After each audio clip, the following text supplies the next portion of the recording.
once you started using the systems that I've shown to you, what's the difference between your old pricing and your new pricing?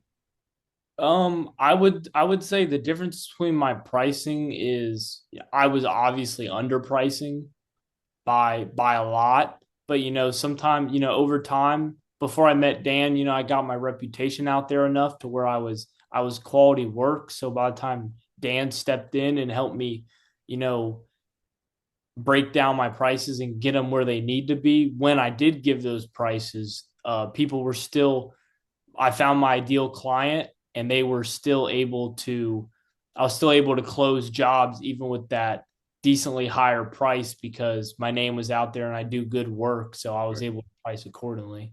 So if we go back to like our very early meetings when we first started talking, and once we'd kind of hammered out what your price should be, I recall you being like, "Oh man, nobody's going to pay this." You remember that? Oh yeah, yeah. Sometimes I feel like there's no way people are going to pay this, and that's when finding your ideal client comes in.